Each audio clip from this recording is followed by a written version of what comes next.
When the AirTags were first announced, there was one thing I was especially looking forward to test, and that was how good are the AirTags at tracking parcels being shipped overseas? Well, I thought about shipping one to a friend abroad, but that just didn't seem that interesting to me. So instead, I shipped 3. One to Tim Cook at Apple's headquarters, one to Elon Musk at SpaceX, and lastly, one to North Korea.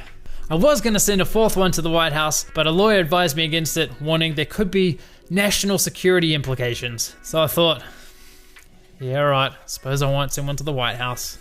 Now I will say, if there was any test that proves just how effective the AirTags are, it would be this one. Honestly, this project was so interesting, and you're about to find out why.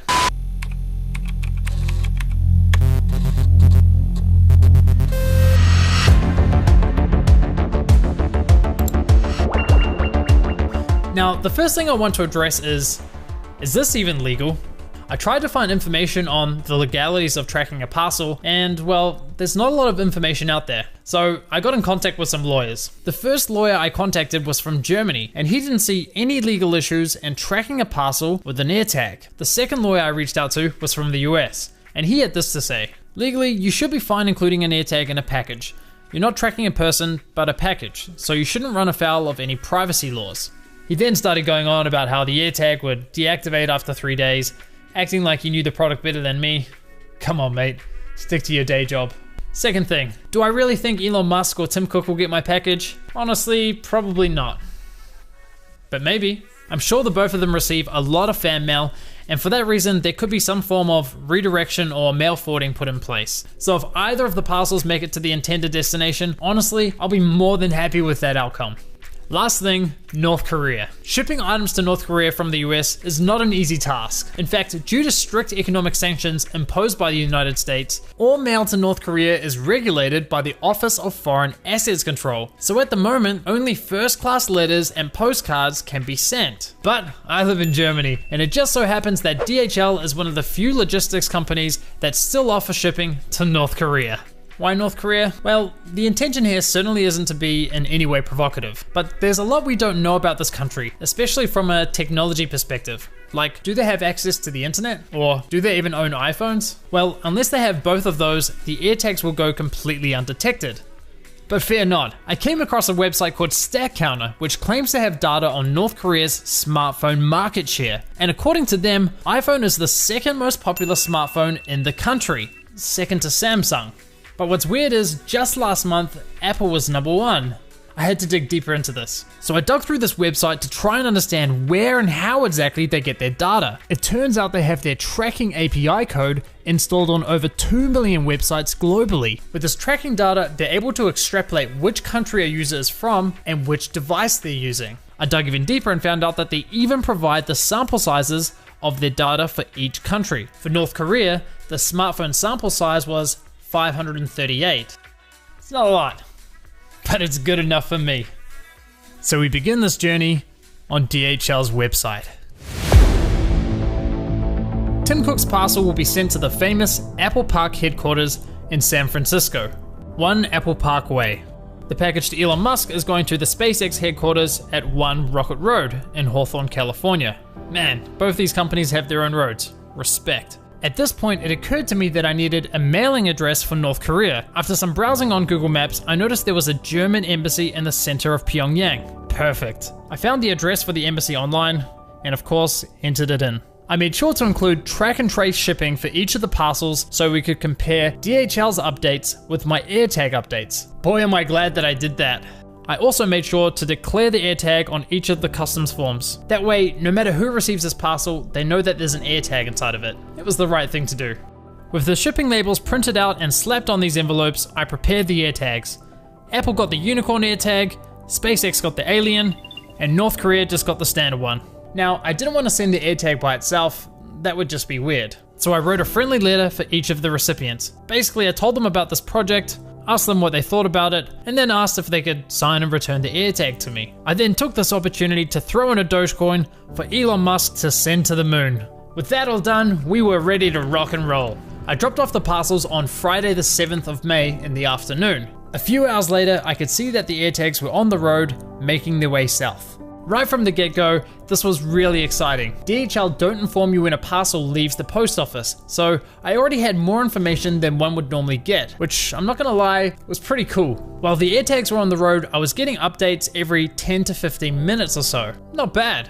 The parcels made it to a packet station in a city called Langenfeld, where they spent the night. How cool are these 3D views? When I woke up the next day, I realized my packages had made it all the way to Frankfurt Airport, but I had no update from DHL. 3 days later, the AirTags were still giving me regular updates, but the parcels hadn't moved at all from Frankfurt Airport. I got my first update from DHL on the parcel heading to SpaceX, which told me the shipment is transported to the destination country/destination area and handed over to the delivery organization there.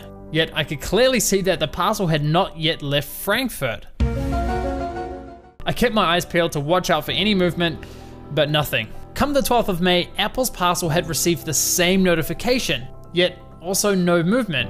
We were now at the 14th of May, a full week later, and all the parcels were still at Frankfurt Airport. I was so confused and really frustrated. To make matters worse, the North Korean parcel had no updates at all. Elon's parcel did move to the other side of the airport, but that's about it. On Saturday the 15th, it finally looked as though something was happening. The packages for Apple and SpaceX had moved to what looked like a loading bay. They were ready to fly. Now, it was late in the afternoon and there weren't many flights left for the day, so I checked if there were any cargo flights bound for America. I came across an AeroLogic flight that had an unmarked arrival destination. I'd never heard of this airline before, but I found out that they were half owned by DHL. So I had a good feeling that this was the flight. As I tracked the flight, just a few minutes after takeoff, the arrival destination was added, and it was heading straight for JFK Airport in New York. I woke up at 4 AM the next day to screen record the landing. Not long after landing, we had confirmation. My AirTags had made it to JFK Airport, New York, in the USA. Oh, it was a sight to behold. I checked DHL's website for an update, but nothing. I only got an update from DHL 2 days later on the 18th of May, informing me that Apple's parcel had arrived. Thanks DHL, I already knew that 2 days ago.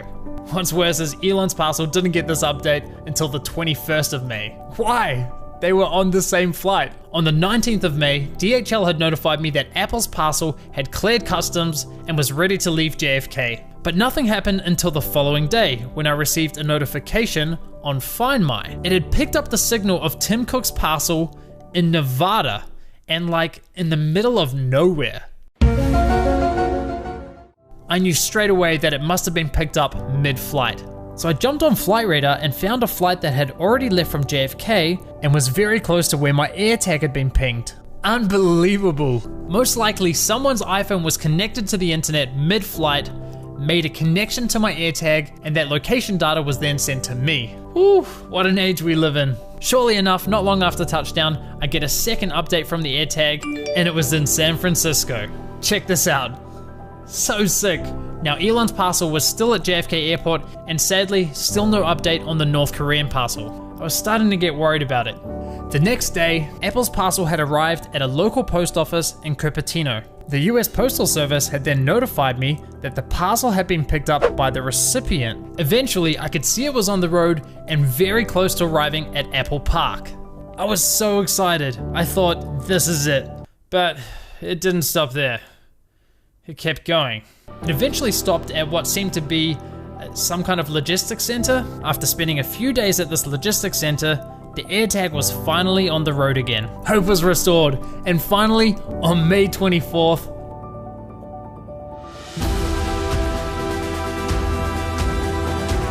it arrived. I was over the moon. I mean, look at how cool that looks. So sick. On the same day, Elon's parcel had made it to California. Unfortunately, I wasn't able to pick up on the flight it took, but things were starting to fall into place nicely. On Tuesday the 25th, Elon's parcel arrived at a local post office and began heading towards its final destination. And what do you know? It made it. Unbelievable. Honestly, I had no idea if any of these parcels would make it to the intended destination. And the fact that 2 have so far was mind-blowing. But on the North Korean front, things weren't looking too good. The parcel still didn't have an update, and it was still stuck at Frankfurt Airport. I was devastated. So I tried contacting DHL, who told me I need to submit an investigation to find out what was going on. After doing that, I was told I would need to wait an additional 3 weeks before I would get an answer. Not okay with me. So I decided to send another one.